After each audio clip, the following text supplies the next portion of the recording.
Yeah. Umaltem es orlas levavchem, and you should circumcise your hearts. Those are the words of the prophet.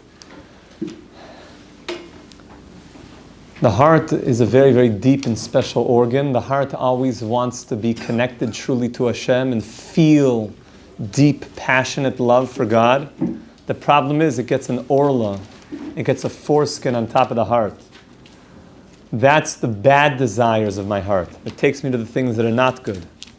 I need to remove that. Umaltem es orlas levavchem. One of the greatest ways to remove the foreskin on the heart is to learn Torah. Right, Zevi? The more Torah we learn, the more we remove that negative consciousness from our heart that takes us into places that we just don't want to go. At the end of the night, at the bar, the pub. People go to pubs? They go to bars. Is a disco like not a thing anymore? They go to a club. It's like the ball in the middle. The VR disco. The virtual reality. Maybe the ball in the middle. But They still balls in the middle? Yeah. Maybe. Oh, they. But no one will refer to it as A lot worse now, actually. Yeah, a lot worse. that's like so 1980s. Yeah, maybe even earlier. Earlier? Yeah, you might be on that earlier. Really? 70s? Maybe. People had shoes with like aquariums in it. There's such a thing, like high heels with like fish. Something that's like 80s. I'm from the 80s, from the old school. Wherever people are going, and they know the next morning they wake up and look at themselves in the mirror and they say, I don't feel good about myself. So why did they go there the night before, and why did they continue to go there shortly thereafter? Because the orla on top of the heart. Because the heart has this foreskin and pulls a person into places that he doesn't want to go. And if you take off that foreskin, the heart can start to really feel true feelings of love and connection, close to Hashem. You feel close to yourself. You know how good you are on the inside. You have positive self-talk. B'ezrat Hashem. The month that explodes of really pulling off the orla of the heart is Adar. Adar marbim b'simcha. So in continuation from yesterday, we said Adar is the month of mega happiness, of dressing up, all sorts of very interesting things. And we asked the question, like, what was special about Adar? Why was Adar unique? I'll tell you another interesting halacha. The Gemara, it says in the Yerushalmi, the Tani b'shem Rav Nosson, that the Yerushalmi says, Kol ha'chodesh kosher l'kriyas ha'Megillah. The entire month you could read the Megillah. When do we read the Megillah? On Purim, on Yud Daled, here in Yerushalayim and Tesvav. We read it on the 14th, the 15th, even though the Mishnah says, HaMegillah Nikreis, b'Yud Aleph, Yud Beis, Yud Gimel, Yud Daled, Tesvav, Lo Pachs v'Lo Yoser. On those days, the Yerushalmi says you could read the Megillah the entire month of Adar. Why? Because it's the month that turned from very, very big challenges and sorrow for the Jewish people. You know, it's pretty bad having somebody say that he wants to exterminate the entire Jewish people in a single day. That's pretty bad. And there have been other maniacs that have said the same things, and it wasn't good for them in the end. And then we saw, like Haman, V'nahapechu, the same gallows that he made to hang Mordechai on, those same gallows, he was hung on. Hashem has a way of giving people exactly what they deserve. So these gallows, and this Yesod of Adar, is that the entire month turned into happiness, and therefore you're allowed to read the Megillah the entire month. And even the Shulchan Aruch, Halacha L'Maisa says, a person who's going out on a long journey, and he's not going to be able to find the Megillah, what should he do? Read before he goes. Read the Megillah before he goes. Okay, says the Ramah, and we do such a thing. You could read it from the beginning of the month, says the Ramah. If you find the Megillah later, make sure to read it on the Yud Daled. Read the Megillah again. But the whole month was kosher Megillah. The whole month is like this month of simcha. What if you're going to be gone for 3 months? Can you read before you go? Still? Only Adar. I thought you were going to say, what if 3 months? Can you already eat your matzah for Pesach in Adar? But only the month of Adar. Adar has this, it was nefach, miyagan, l'simcha. The whole month is filled with this or. This gewaldige light, the Or Mordechai, the Yesod Malchus, the Yesod Abba. So then we mentioned yesterday, let's start to unpack this whole concept of what's going on in Adar, of why it's such a marbin besimcha de month. And we said that, remember the fight between Yaakov and Esav? It wasn't just an isolated event. They were fighting over the months of the Hebrew calendar. Who would have mastery over those months? And in that epic battle, who got what? So Yaakov, he got the first 3 months of the summer. What are those? What's the first month of the year, my dear friends? Nisan. Iyar, Sivan. Are those months that are packed with holidays? No. Well, just except for... Nisan is packed. Shavuos, Pesach, Lag BaOmer, Pesach Sheni, the Deraisa, it's packed with holidays. And then Yaakov also, so who got the second 3 months of the winter, of the summer? Esau. Or Esau, how do they say it? Esau? Esav. So Esav took the last 3 months, which is what? After Sivan is Tammuz, Av, and Elul. So Tammuz, Av, Elul, those are hard months. Tammuz and Av, those are very hard months. We'll talk later, all the Hebrew months have a Hebrew letter associated with them. The letter of the Hebrew month of Tammuz is a Chet, because there was Chet, and Av is a Tet. So the 2 months together is Chet. It's very challenging times. What about the first 3 months of the winter? Who took that? Yaakov Avinu. And that is Tishrei, Cheshvan, and Kislev. Who took the last 3 months of the winter? Esav. So are we in the world of Esav right now? Mm-hmm. Yeah, we're in the world of Esav. The last 3 months is Tevis, which is also Sarba Tevis. That was challenging. Other things happened in Tevis. The 8th of Tevis, the 9th of Tevis, the 10th of Tevis, there was very challenging things happening. That's right. Those are very crazy days. Those 3 days. We put them all together into the 10th of Tevis. We're in Shvat now. Which Baruch Hashem, we have this light of Tu B'Shvat that keeps us going. But you could feel Shvat, Tevis and Shvat are harder months. And then Adar. What do you mean? Esav took Adar? Adar is the best month. I got married in Adar. It's a great month to get married. Anybody gets married in Adar, it's a great idea. It's a great month. Before the Purim story, they're about to get killed on the same day. In Adar. Very bad times. So, if it was challenging times, why is it so good? Why is Adar mamish gevaldik? Okay, so that's already, now we're going into the world of Purim, of Vanahafeichu, which we're going to sing 5 billion times on Purim. Vinna hava, vinna hava, vinna hava, vinna hava, vinna hava. You have to know all the songs, how do I say? And that just goes on for 1,000 hours straight. Hoya sheyishletu hayudim heima v'sanehem. And there's a Oy vinna hava, vinna hava, vinna hava, vinna hava, vinna hava.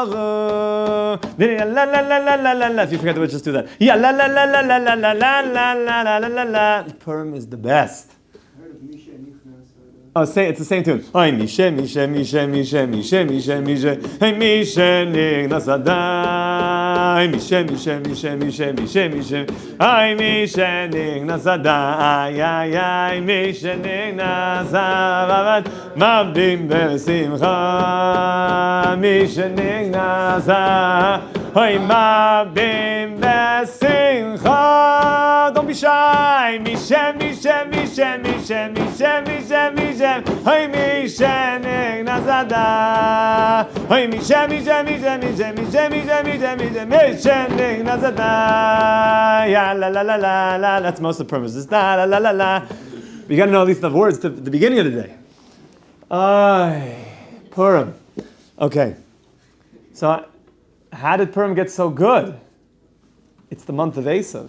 It's the world of Esav. Esav took Purim. So look what the Rebbe says. Kasher noilad Yaakov. Let's go back to the story. Remember when Yaakov and Esav were born? When Yaakov and Esav were born, we know they were twins inside the womb. And the Rivka Imenu was having a very hard pregnancy. And she went to Aver. She went to Shem the Aver.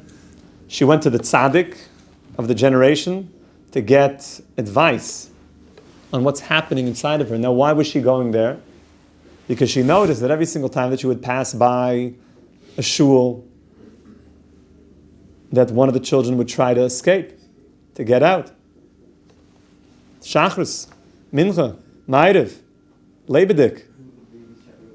Mamish, Vade. That's right, Leibedik. Let's go. And then when Rivka would pass by a base of Avodah Zarah, there would ever be some idol worshipping going on, so the other baby would try to get out. So Lama Zeh Anoichi, what is going on? This is very, very, and it was a very challenging pregnancy for Rivka. And she understood that Shnei Le'umim Bebitnech, there's two great nations inside your womb.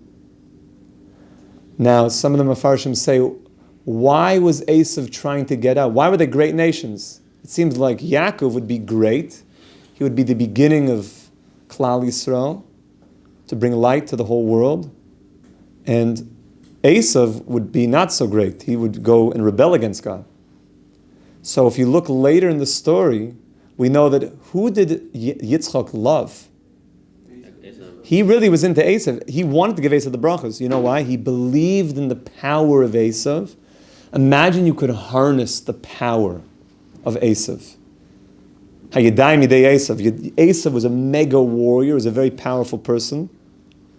Last time that I was in New York, I was with Yankiv here. We were driving up, where were we? Upper West Side, like driving up to Englewood. And you're sort of looking at these mega buildings, like huge, the New York skyline. And you just look at the power of all this stuff. Imagine all of that energy was used to building a kingdom. Imagine all of that, all the motivation and all the stock trader and all that crazy, all of it was just put towards building a Shem Malchus. I remember the Rav said, imagine if all the little apartments, all these people, imagine if they were all focused on bringing Mashiach. There's so many of them, right? Imagine all these tiny little things. Everybody, there's so many people living there. And when we were going up, I was just like, what is everybody doing? Everyone's driving and moving and fast. Where are you going? What are you doing? Not like, where are you going? I'm going to work. No, where are you going, bro? In life. Oh, I haven't thought about that in a while. Yeah, maybe you should. Where are you going? Where is everything going to? So everything is going to full revelation of God in the world. That is coming. And get very, very excited for this. This is coming in our lifetime. The world is getting crazier and crazier. I'm not sure if you're noticing. It's mamish getting crazy.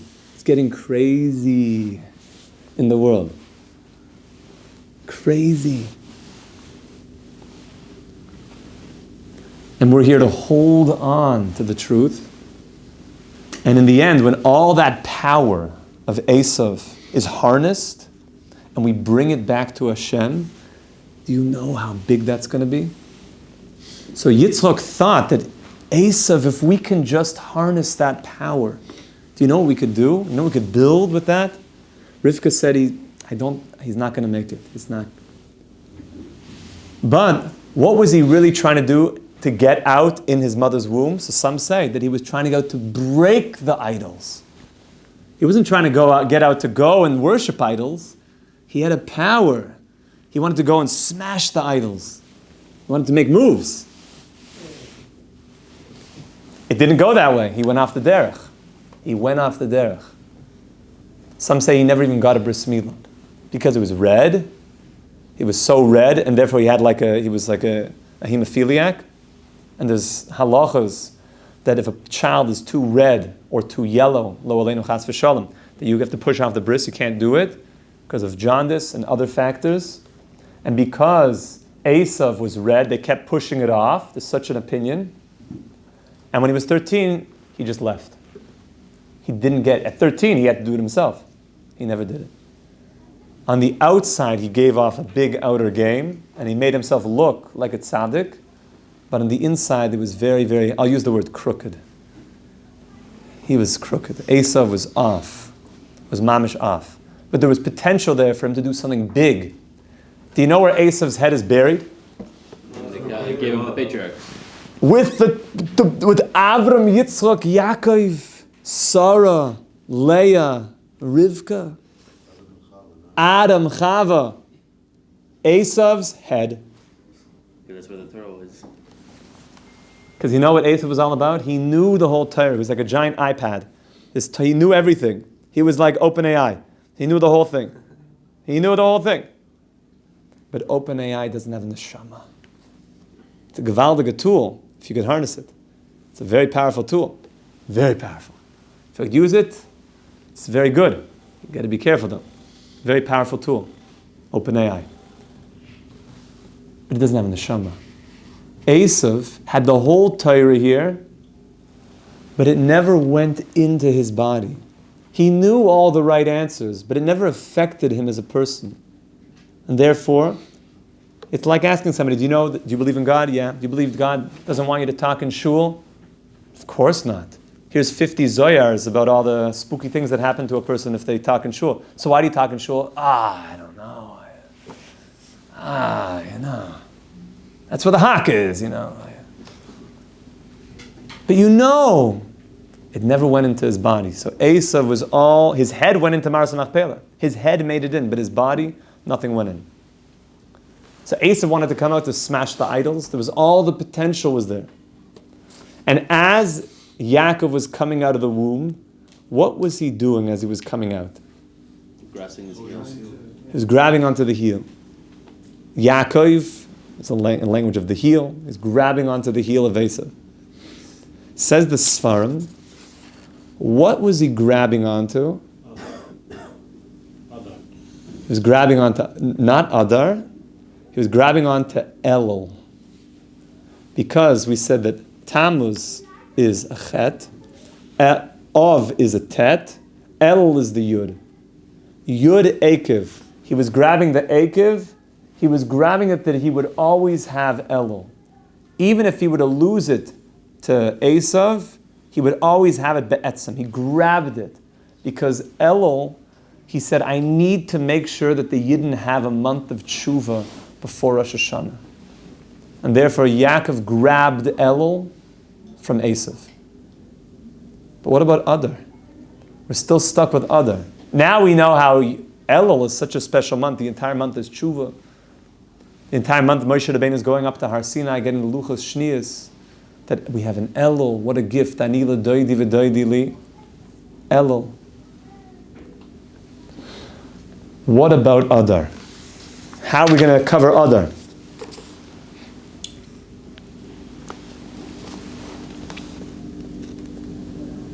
Nimtza. The Chodesh Adar haya lechelka shel Esav. It went to Esav. So far, Esav is holding onto Adar.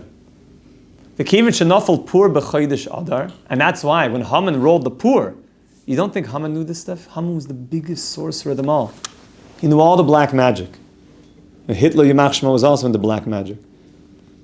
The people that are the big people in these areas of evil, they're all into black magic and sorcery and all sorts of demonic stuff. So Haman knew this stuff, and he knew that the constellations, it wasn't good. It's Adar. Adar is the month that he knew Esav got Adar. So he was very excited when he rolled the dice, if you will, when he drew the lots, that the day of the destruction was going to be an Adar. It's going to be great. And what was his additional proof? Not only that Esav battled and had those months, what made Haman very, very excited about Adar, the month of Adar? That Moshe Rabbeinu died in Adar. Zayin Adar, which is coming up in a couple weeks, that is a very powerful day. It's the day of Moshe Rabbeinu's death. The only thing that he didn't account for, it was also the day that he was born. It's the day that he died. So he said, the Moshiach Shel Yisrael, this is the day where the death of the tzaddik, where the power of the tzaddik is leaving the world. And therefore, if the tzaddik is gone, all of the energy, we're missing that energy, we're missing that bracha in the world. But what he didn't realize that it's also the month that Moshe Rabbeinu was born. We still don't know how we're going to get back Adar. We're beginning the sugya. We're beginning the journey of how we're going to get back Adar. We should mamish daven for an Adar, of a Marbin B'Simcha. Mitzvah Shem, tomorrow we're going to continue in this whole journey of Marbin B'Simcha, of what's going to happen. We're going to go into Yud Gimel Midas HaRachamim B'Siyat D'Shmaya. We're going to talk about maybe the Shviras HaKelim, of what happened when God created the world and things had to smash and all sorts of, when the light was too strong for the vessels. It's like when a person is dating somebody, but they're like too strong, like it turns on like the headlights. He's like, easy, calls the girl like 5,000 times. Like, do you want to go out with me? It's called Shviras HaKelim, like leave the girl alone, like, it's probably just stalking, or just creepy. But sometimes you have to know how much light something can handle, the whole concept of that. That's called Shviras HaKelim. And that's going to bring us all to the secrets of what it means, Marbin B'Simcha, how Adar became this month, where the whole month is a Simcha Dika month. We can read Megillas Esther, which Megillah means a scroll of Esther, but it also means to reveal the hiddenness, to reveal God in this world. The whole month is a month of Megillas Esther, that we're really revealing Hashem once and for all in this world. A very auspicious time to see B'ezrat Hashem, the Binyan HaShlishi, once and for all, the Kibbutz Galius of everybody all around the world to come back home to Yerushalayim HaKodesh with Mashiach Tzidkeinu B'mehir V'yameinu. Amen. Amen. Kol Tuv, Rabbi Say. A wonderful day.